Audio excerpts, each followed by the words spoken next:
First இங்க ஆரம்பிக்கும் போது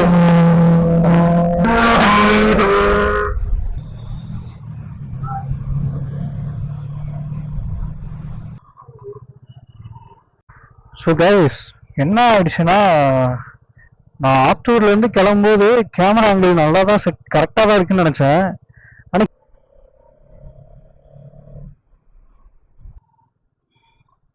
ஸோ இதுதான் தவறு. நான் சாப்பிட்டு வந்துடுறேன், ஏன்னா என்னால் முடியல, பசி தாங்க முடியல என்னால். சரியான கூட்டம். ஆக்சுவலி போயிட்டு எல்லாத்தையும் அடிச்சு பிடிச்சி இடம் பிடிக்கிறதுக்குள்ள போதும் போதும் ஆயிடுச்சு.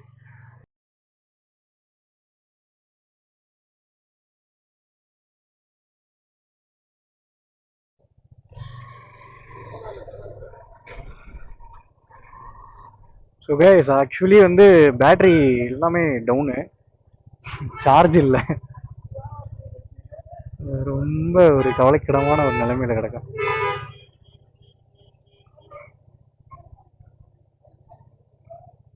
சூப்பர்ரா. நான் அப்புறமேட்டு போய் கண்டினியூ பண்ணுறேன், ஏன்னா சுத்தமாக சார்ஜே இல்லை. இங்கேருந்து எப்படியும் கொஞ்சம் கீழே இறங்கிட்டேன்னா கூட அதுக்கப்புறம் அதுக்குள்ளே வண்டியில் சார்ஜ் போட்டிருக்கேன், அதுக்கப்புறம் அது கொஞ்சமாச்சும் சார்ஜ் ஏறிடும். ஸோ அது வரைக்கும் கொஞ்சம் அட்ஜஸ்ட் பண்ணி தான் ஆகணும்.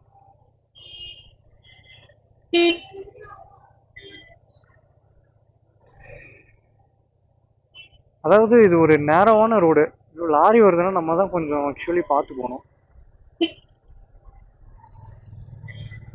அப்படியே உள்ள புந்து ஏதோ சின்ன வண்டி மாதிரி உள்ள புந்துடுறாங்க. ஸோ இதுக்கு மேலே மணி இப்போ வந்து 4 மணி ஆகுது. எனக்கு தெரிஞ்சு அவ்வளோ நேரம் பேட்டரி தாங்காது. கீழே இறங்க ஆரம்பிக்கிறது பெட்டர் அப்படின்னு நான் சொல்கிறேன்.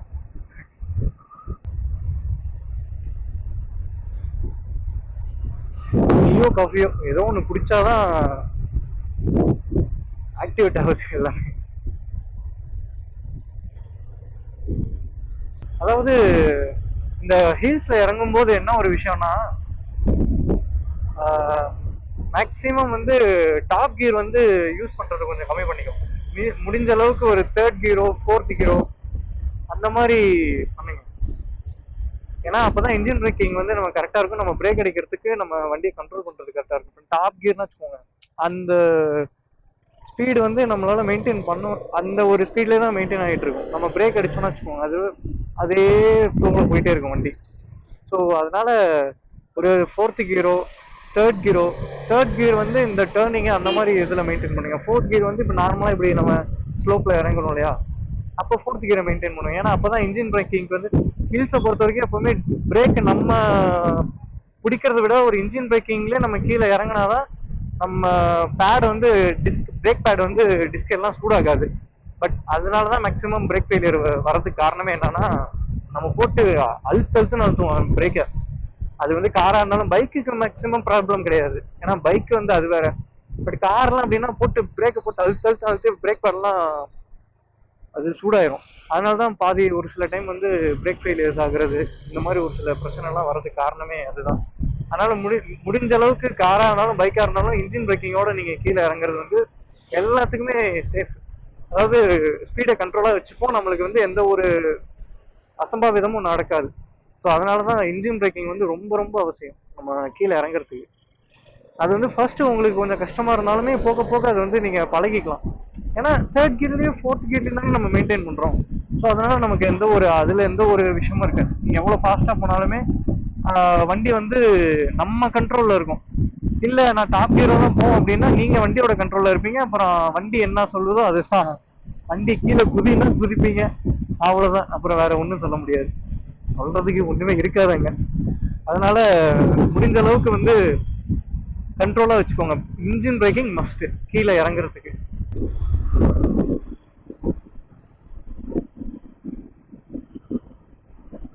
இறங்குறது ஏறதும் ஒரு தனி ஃபீல், இறங்குறதும் ஒரு தனி ஜாலியா இருக்கும். ரெண்டுமே ஒண்ணுக்கு ஒண்ணு செலுத்தது கிடையாது. நான் வந்து இன்னைக்கு காலையில நேரமா போகணும்னு நேற்று நைட்டே பெட்ரோல் அடிச்சுட்டு வண்டியை ரெடியா வச்சிருந்தேன். அப்படி வீட்டுக்கு போனோடனே என்னடா சத்தம் அதிகமா இருக்கு அப்படின்னு பார்த்தா அவ்வளோதான், ஃபினிஷ். பரவாயில்ல. இது ஆக்சுவலி வந்து என் பசங்க சென்னையில் என் ஃப்ரெண்ட்ஸ் 2 பேர் வரேன்னு ஆஃபீஸில், அவனுங்க கூட வரணும் அப்படின்னு சொல்லி நான் பிளான் பண்ணேன். அவனுங்க இந்த வாரம் வர அந்த வாரம் வரேன்னு சொல்லி கடைசியில் பிளான் அடுத்த மாதத்துக்கு மாற்றிட்டானுங்க. சரி ஓகே பரவாயில்ல, அதுக்கு முன்னாடி நம்ம ஒரு ட்ரையல் பார்த்துருவோம் அப்படின்ட்டு தான் வந்துட்டேன்.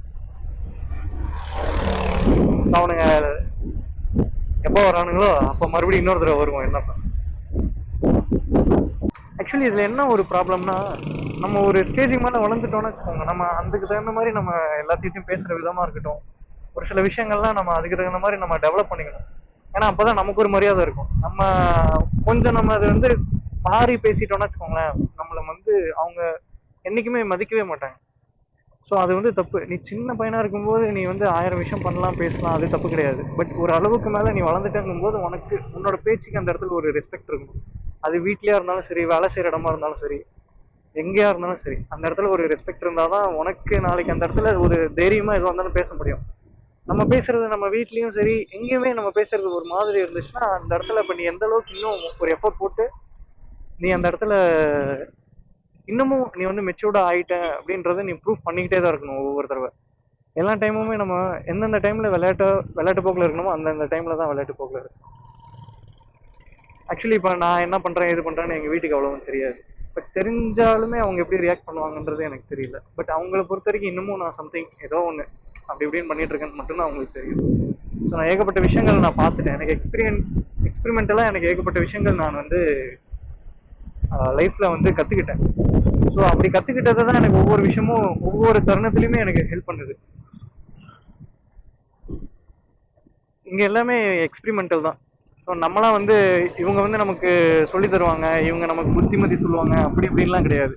எல்லாமே நானே அடி வாங்கி விதி வாங்கி அப்படி கத்துக்கிட்டது தான். நான் ஒருத்தவங்களுக்கு அட்வைஸ் பண்ணும்போது முதல்ல அந்த இடத்துல நான் எனக்கு முதல்ல ஓகே நீ கரெக்டா இருக்கு அப்படின்னு எனக்கு தோணணும். அப்பதான் அந்த இடத்துல நான் அட்வைஸ் பண்ணுவேன். நான் அட்வைஸ் பண்ணும்போது யாராவது ஒருத்தவங்க ஏதாவது ஒன்று சொல்லிட்டாங்கன்னா எப்படி ஆக்சுவலி அட்வைஸ்லாம் யாருக்குமே நான் பண்ணவும் அதிகமாக பண்ணக்கூடாது. எனக்கு ரொம்ப க்ளோஸ் ஒன்றா இருந்தால் மட்டும்தான் நான் ஏதாவது ஒரு சஜஷனோ அட்வைஸோ பண்ணுவேன். தேவையில்லாமலாம் நான் பேச மாட்டேன். ஏன்னா நானே யாராவது அட்வைஸ் பண்ணால் நான் கேட்க மாட்டேன். ஸோ எல்லாருக்குமே அந்த ஒரு சுச்சுவேஷன் தான். அதாவது நீங்கள் ஏதாவது ஒரு விஷயம் உங்களுக்கு ஆசைப்படுறீங்க, உங்களுக்கு வந்து அது வேணும் அப்படின்னா அதுக்குன்னு ஒரு டைம் இருக்கு. எல்லாமே நீங்கள் ஆசைப்பட்டோன்னே கிடைக்கும் அப்படின்னு எதிர்பார்த்தா அது ஏமாற்றம் தான். என்னை பொறுத்த வரைக்கும் அது வந்து முட்டாள்தனம். எல்லாத்துக்குமே நீங்க வந்து இப்போ ஒரு விஷயம் ஆசைப்படுறீங்க, அது உங்களுக்கு ஒரு ட்ரீமா இருக்கு அப்படிங்கிற பட்சத்துல அந்த விஷயம் வந்து உங்களுக்கு கிடைக்கிற வரைக்கும் நீங்க அதுக்கு ட்ரை பண்ணணும். அது படிக்கிறதா இருந்தாலும் சரி, இல்லை ஏதோ ஒரு அமௌண்ட்டா இருக்கணும், ஒரு பிஸ்னஸோ இல்லை ஏதாவது ஒண்ணு, அது வரைக்கும் நீங்க கொஞ்சம் பொறுமையா இருந்து அதுக்குண்டான ப்ராசஸ் வந்து நீங்க பண்ணணும். எதுவாக இருந்தாலும் ஈஸியா கிடைச்சிடாது. இப்போ ஏதோ ஒன்று கேட்டோடனே நம்ம நினைச்சோன்னே எல்லாமே கிடைச்சிடாது. எனக்கு ஒவ்வொரு விஷயமும் நான் ஆசைப்பட்டதை நான் நினைச்சது பண்ணணும் அப்படிங்கும் போது அது ரொம்ப அதிகமா டைம் எடுத்துக்கிச்சு அந்த ஒரு விஷயம். அப்படி நான் எல்லாமே அவசரப்பட்டேன்னா அங்க ஒண்ணுமே பண்ண முடியாது. அது வந்து நம்ம அவசரப்பட்டனாவே நம்மளோட எண்ணங்கள் எல்லாமே வேஸ்டா போயிடும். எல்லாமே தப்பு தப்பா தான் இருக்கும். அதாவது எல்லா விஷயத்துக்குமே பொறுமையா தான் இருக்கணும். முடிஞ்ச அளவுக்கு பொறுமையா இருந்து எல்லா விஷயமும் அதை வந்து நிறைவேற்றிக்க பாருங்க. நம்ம வந்து அதுக்கு உண்டான எஃபோர்ட் போட்டு கஷ்டப்பட்டு நம்ம அந்த விஷயத்த வந்து நம்ம பண்ணிட்டோம்னா வச்சுக்கோங்க, அதுதான் ஒரு மிகப்பெரிய ஒரு சாட்டிஸ்ஃபேக்ஷனெல்லாம் இருக்கும். அதுக்கு முன்னாடி நம்ம ஏதாவது ஒன்று ஒரு கஷ்டமே பண்ணாம ஈஸியா அப்படி இப்படின்னு பண்ணணும் போகணும் அப்படிங்கிற பட்சத்துல இருந்துச்சுன்னா அது நமக்கு என்ன சந்தோஷத்தை கொடுக்கும்? ஒண்ணுமே இல்லை.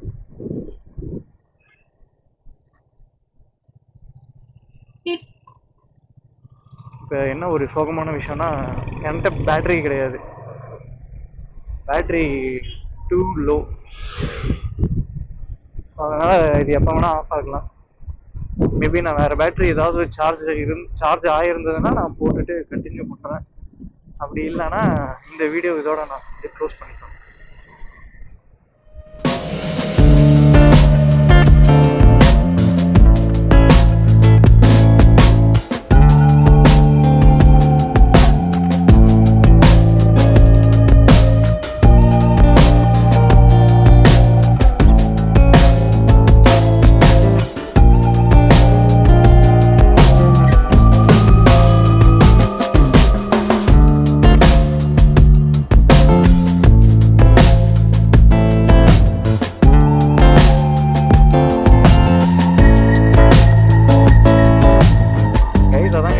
முன்னாடி சொன்னது தான். அதாவது நான் வந்து எனக்கு சொல்லணும்னு தோணுனதை நான் சொல்கிறேன். மற்றபடி எனக்கு வந்து இது சொல்லணுன்றது கிடையாது. எனக்கு தோணுச்சு, ஏன்னா எனக்கு ஒரு சில விஷயங்கள் தோணுச்சுன்னா அது வந்து சொல்லிடும் உடனே.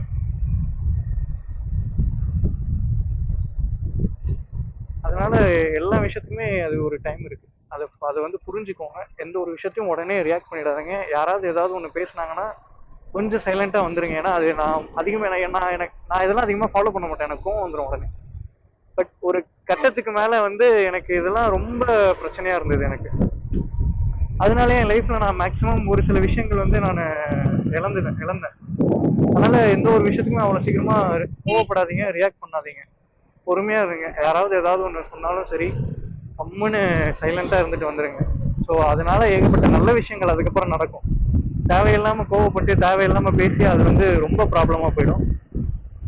ஸோ அதெல்லாம் கொஞ்சம் தவிர்த்துடுங்க.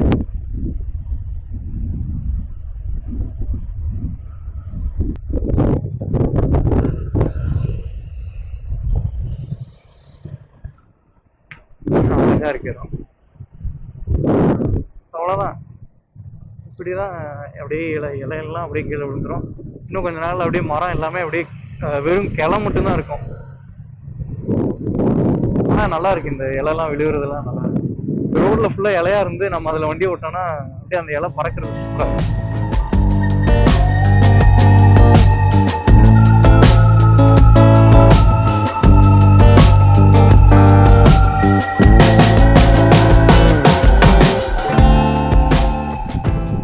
அதாவது நீங்க ட்ரிப் ஏதாவது ஒன்று போகணும் அப்படின்னா டைம் கிடைக்கும் போது அதுக்கு உண்டான ஒரு அமௌண்ட் ரெடி பண்ணிட்டு, அது எந்த பைக்ல போகணும் அப்படின்னா அது எந்த பைக்குன்னு கூட நீங்க வச்சு கவலைப்படாதீங்க.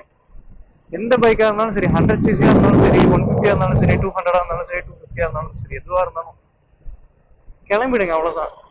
என்ன நீங்க 100cc கொஞ்சம் நின்று போவீங்க, 200cc அதுக்குண்டான கெப்பாசிட்டி இருக்கு.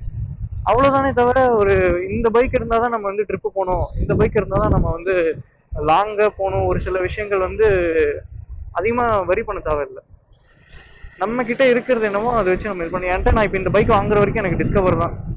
நான் எவ்வளவு தூரம்னாலுமே அந்த பைக்ல தான் நான் போவேன். நான் அதை நினைச்சு ஃபீல் பண்ணதும் கிடையாது. எனக்கு அது எந்த விதத்துலயும் எனக்கு ஒரு டிசப்பாயிண்டடாகவே இருந்தது கிடையாது. எனக்கு அதுக்கு மேல எனக்கு ஒரு பைக் எடுக்கணும் அப்படின்றது எனக்கு ஒரு ஆசை. அதனால நான் வந்து அதுக்கு, அதாவது பைக் எடுக்கணுன்றது எனக்கு பல வருஷமா நான் பிளான் பண்ணது.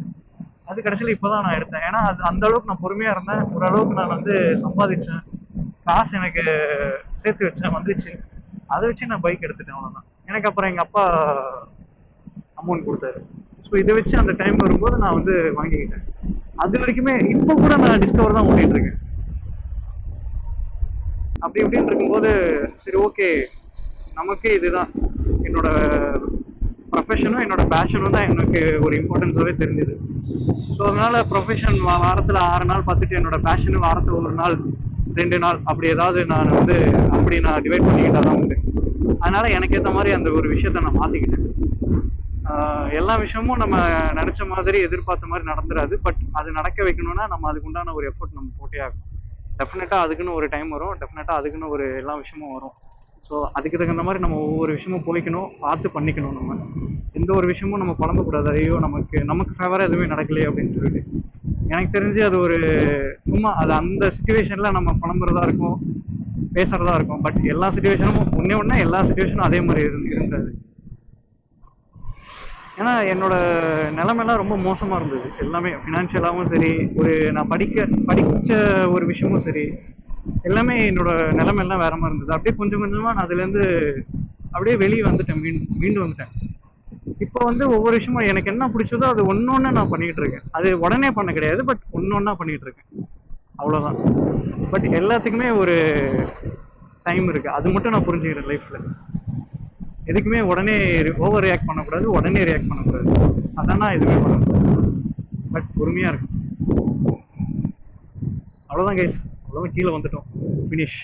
இதுதான் first and last turning. So இதுக்கு மேலே நம்ம அப்படியே போக ஆரம்பித்தோன்னா மணி இப்போவே வந்து 4:30 மணி ஆகுது. இப்போ வீட்டுக்கு வந்து ஒரு 5:30 மணி 6 மணிக்கெலாம் வீட்டுக்கு போயிடுவேன். ஏன்னா இங்கே டிராஃபிக் அதிகமாக இருக்கும். டிராஃபிக் எல்லாத்தையும் தாண்டிட்டு ஹைவேக்கு போயிட்டு நான் வீட்டுக்கு போனேன்னா அந்த ஆத்தூர் போனேன்னாவே மணி 6 மணி ஆயிடும். பார்க்கலாம்.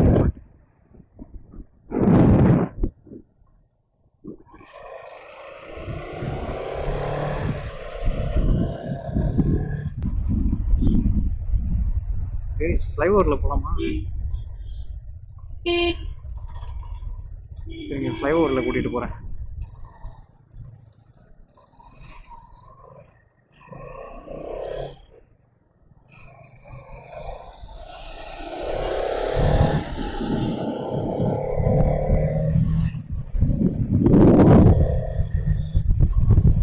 அதாவது சேலத்துல வந்து அந்த 2 அடுக்கு மேம்பாலம் அப்படின்னு சொல்லுவாங்க இல்லைங்களா, அது சூப்பரா இருக்கு நம்ம மேல போகும்போது.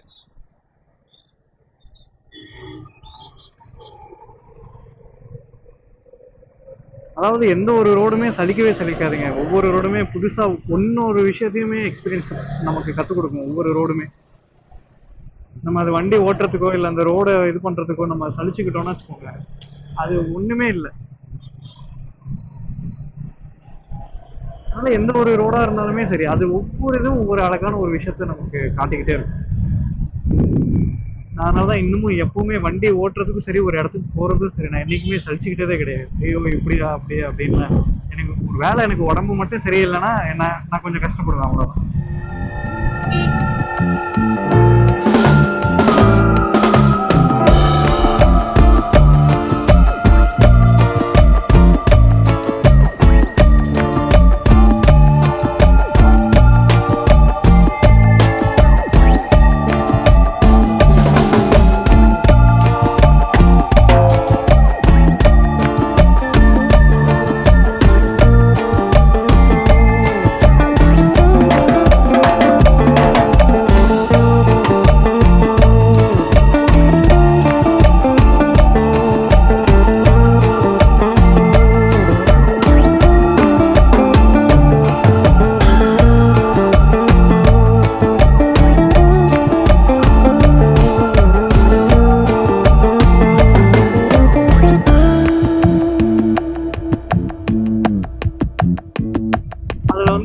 Car, bike, bus, lorry, auto எல்லாமே இதுலதான். அப்படியே கன்ஜஸ்டடா வரும். எல்லாம் ஒட்டிக்கிட்டு அப்படியே உரசுற மாதிரி வருவாங்க.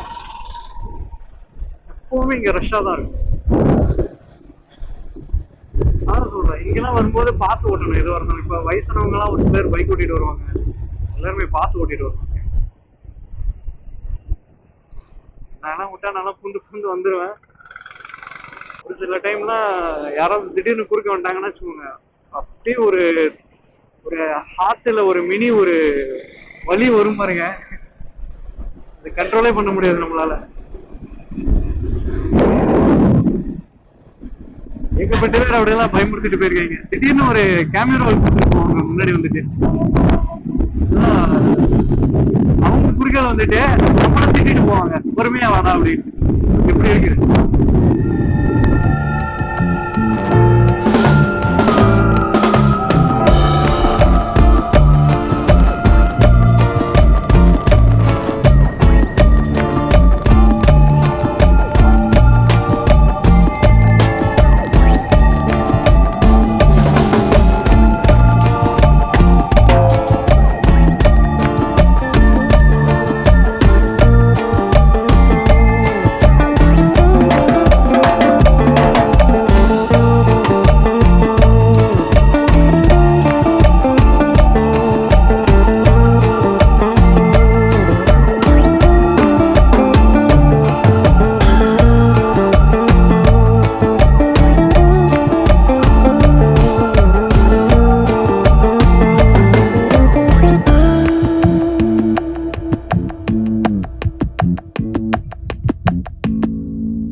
தண்ணி தாகம் ரொம்ப அதிகமாக எடுக்குது.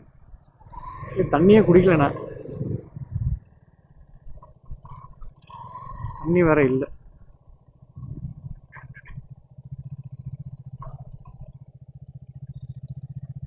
ஆனா தண்ணி இருக்குங்களா?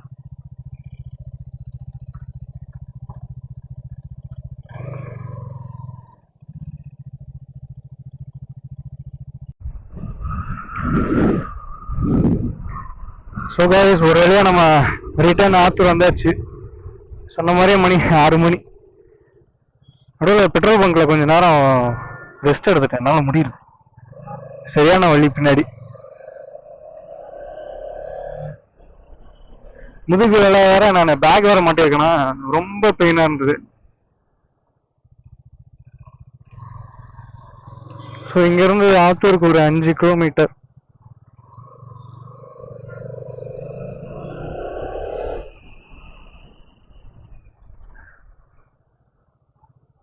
இருந்தது. அதுவும் இல்லாம இதுல நான் வந்து எக்ஸ்ப்ளோர் பண்ணணும் அப்படின்னு நினைச்சிட்டு போல. நான் வந்து அதுல வந்து ஃபுல் அண்ட் ஃபுல் நான் வந்து டிரைவ் பண்ணணும். ஏன்னா அந்த ரோடு இருக்கு இல்லையா, அந்த ரோட்ல நம்ம போகும்போதே நமக்கு நம்மளோட கான்சென்ட்ரேஷன் எல்லாமே மற்ற பிரச்சனையில இருக்காது. அந்த ரோட்ல எப்படி ஓட்டணும், எப்படி அதுல போகணும் அப்படின்னு தான் நம்மளோட கான்சென்ட்ரேஷன் இருக்கணும். அதனாலதான் எப்போ ஒரு டிப்ரெஷனா இருந்தாலும் சரி, ஏதாவது ஒரு நின்னாலும் சரி, வண்டி எடுத்துட்டு போயிடுறது. அந்த இதுல எல்லாம் குழப்பத்துல வண்டி ஓட்டுவாங்க அப்படின்னு போயிடுவேன். ஆனா நான் அப்படி கிடையாது. அதுல என்னோட கான்சென்ட்ரேஷன் எல்லாமே ரோட்ல தான் இருக்கும். நம்ம ஊர்ல ஆனா வீக்கெண்டுனா இங்க ஒரு ஜாலியா இருக்குங்க. எல்லா கடையிலுமே கூட்டமா தான் இருக்கு வீக்கெண்ட். ஆனா அது இந்த சனி ஞாயிறுலாம் வந்துருச்சுன்னா வச்சுக்கோங்க, யாரையுமே கையில பிடிக்க முடியாது. எல்லாம் ஜாலியா ஒரு வைப்ல சுத்திட்டு இருப்பாங்க. பசங்களை சொல்றேன், லீவு பைக் எடுத்து போனுங்க, அவனுங்க பாட்டுக்கு சுத்துவானுங்க, எதை பத்தியும் கவலைப்பட மாட்டானுங்க, அவனுக்கு பாட்டு போயிட்டே இருப்பானுங்க.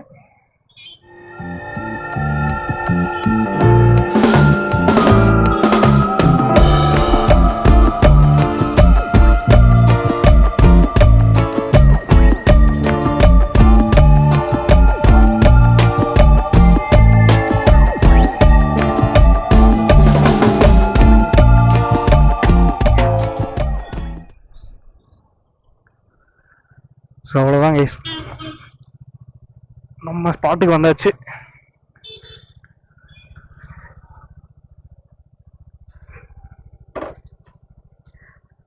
இதோட நம்ம ட்ரிப் வந்து ஃபினிஷ் ஆயிடுச்சு. ஸோ இதுக்கு மேலே நெக்ஸ்ட் ட்ரிப்பை நான் எப்போன்னு நான் சொல்கிறேன். அப்போ அந்த ட்ரிப்பில் நம்ம பார்ப்போம். இதில் இன்னும் ஒரு சில ப்ராசஸ்லாம் இருக்குது. ஸோ அதெல்லாம் முடிச்சுட்டு நான் வீடியோ போஸ்ட் பண்ணுறேன். எல்லோரும் பார்த்து கவனமாக இருங்க. See you soon. Bye.